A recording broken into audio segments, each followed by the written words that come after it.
2026 সালের আসন্ন বিধানসভা নির্বাচনের লক্ষ্যে জমজমাট প্রস্তুতি শুরু করে দিল প্রদেশ কংগ্রেস। দিশপুর দখলের লক্ষ্যকে সামনে রেখে নবনিযুক্ত প্রদেশ কংগ্রেস সভাপতি গৌরব গগৈ রাজ্য জুড়ে দলের সংগঠন চাঙ্গা করার উদ্যোগ নিয়েছেন। তার নেতৃত্বে এখন দলের মূল ফোকাস তৃণমূল স্তরের মতামত গ্রহণ, যোগ্য প্রার্থী বাছাই। এই লক্ষ্য পূরণে প্রদেশ কংগ্রেস ইতিমধ্যেই রাজ্যের বিভিন্ন বিধানসভা কেন্দ্রে পর্যবেক্ষক নিয়োগ করেছে। শুক্রবার এই কর্মসূচির অঙ্গ হিসেবে কালাইন এলাকায় এক ঘরোয়া বৈঠকে মিলিত হন প্রদেশ কংগ্রেসের পর্যবেক্ষক প্রাঞ্জল ঘাটোয়ার। কালাইন বাসস্ট্যান্ড সংলগ্ন হাজী মোস্তাক আহমেদের বাড়িতে আয়োজিত সভায় প্রথমেই 2 ব্লক প্রতিটা মণ্ডল সভাপতি এবং পরে স্তরের নেতাকর্মীদের সঙ্গে পৃথকভাবে আলোচনা করেন তিনি। সভায় অংশ নিয়ে কাটিগড়া ও কালাইন ব্লক কংগ্রেস সভাপতি যথাক্রমে হোসেন আহমেদ চৌধুরী ও মিলন রায় পরিষ্কার জানান, কাটিগড়া বিধানসভা আসনে দলের দীর্ঘদিনের নির্ভরযোগ্য জনসংযোগ অভিজ্ঞ নেতা সন্দীপ দাসকে প্রার্থী হিসেবে দেখতে চান তারা। তাদের মতে দলের প্রতি যেন তিনি বছরের পর বছর নিষ্ঠার সঙ্গে কাজ করেছেন, তার মতো যোগ্য নেতাকে উপেক্ষা করে কোথাও বহিরাগত বা হঠাৎ আসা নবাগতকে প্রার্থী করা হলে তা স্থানীয় কর্মী সমর্থকরা কখনোই মেনে নেবেন না। দলের অন্তর্মহলে এখন থেকে আলোচনা শুরু হয়েছে কোন এলাকায় কে হতে পারে কংগ্রেসের মুখ। সেই লক্ষ্যেই প্রাঞ্জল ঘাটোয়ার এই সফর অত্যন্ত তাৎপর্যপূর্ণ বলে মনে করছে রাজনৈতিক মহল। প্রসঙ্গত প্রদেশ কংগ্রেস সভাপতি গৌরব গগৈ দায়িত্ব নেওয়ার পরপরই সংগঠনকে ঢেলে সাজানোর কাজ শুরু করেছেন। দলের ভেতরের অনৈক্য দূর করে জনসংযোগ মজবুত করে 26 সালে বিজেপিকে রুখতেই তার এই কৌশল। আর তাই তৃণমূল পর্যায়ের মতামত গ্রহণ, ক্ষেত্র বিশেষে স্থানীয় দাবি দাওয়াকে গুরুত্ব দিতেই চলছে এই ধরনের ধারাবাহিক সভা পর্যবেক্ষণ প্রক্রিয়া। এখন দেখার বিষয় দলের কেন্দ্রীয় নেতৃত্ব এই মতামতটাকে কতটা গুরুত্ব দিয়ে কাটিগড়া কেন্দ্রের জন্য প্রার্থী ঘোষণা করে।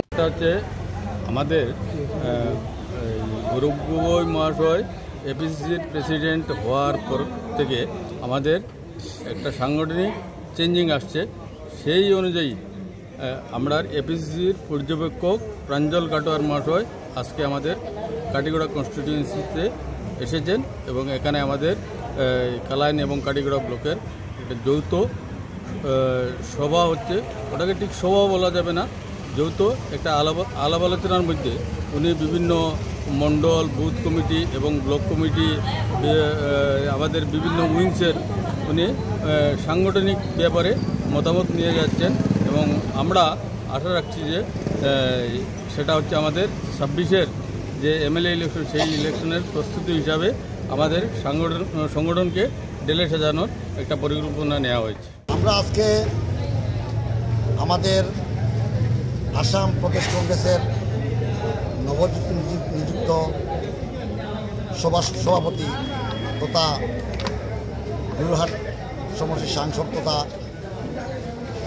লোকসভার বিরোধী দলের উপদলপতি মহাশয় প্রদেশ কংগ্রেসের সভাপতির দায়িত্ব পাওয়ার পর যেভাবে আমাদের কর্মী মহলে উৎসাহ এবং উদ্দীপনা দেখা দিয়েছে, যেভাবে কর্মী মহলে যেভাবে উচ্ছ্বাস দেখা দিয়েছে, সেই উচ্ছ্বাসে আমরা আগামী দিনে এটা 26-এ কংগ্রেস আবার ক্ষমতায় আসবো বলে আমরা আশাবাদী।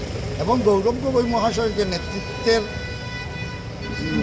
দায়িত্ব গ্রহণ করার পর ওনার যে সংগঠনকে ঢেলে সাজানোর শেষ যে পলিসি গ্রহণ করা হয়েছে সেটা অত্যন্ত প্রশংসাযোগ্য। যেহেতু উনি দায়িত্ব গ্রহণ করার পর প্রত্যেক সমষ্টিভিত্তিক পর্যবেক্ষক পাঠিয়ে তৃণমূল স্তরের কর্মীদের মতামত গ্রহণ করার জন্য, যেটা আমরা বিগত কোনোদিনও দেখিনি, আজকে এইটার জন্য আমরা আমাদের আসাম প্রদেশ কংগ্রেসের মাননীয় সভাপতি মহাশয়কে আমরা কাটিগড়া এবং কালাইন ব্লক কংগ্রেসের মধ্যে ধন্যবাদ এবং কৃতজ্ঞতা জ্ঞাপন করছি। এবং আমরা কাটিগড়া কালাইন ব্লক কংগ্রেসের তৃণমূল স্তরের কর্মকর্তার যে মনের খুব আশা যেগুলো তারা পেয়েছেন সেটা যাতে আগামী দিনে বাস্তবায়িত হয়। এবং আমরা আশাবাদী যে বর্তমান আমাদের প্রদেশ কংগ্রেস সভাপতি মহাশয় আমাদের এই বার্তা ওনার কাছে প্রচার পর নিশ্চয় এর একটা প্রতিফলন আমাদের সংগঠনের মধ্যে ঘটবে বলে আমরা আশাবাদী।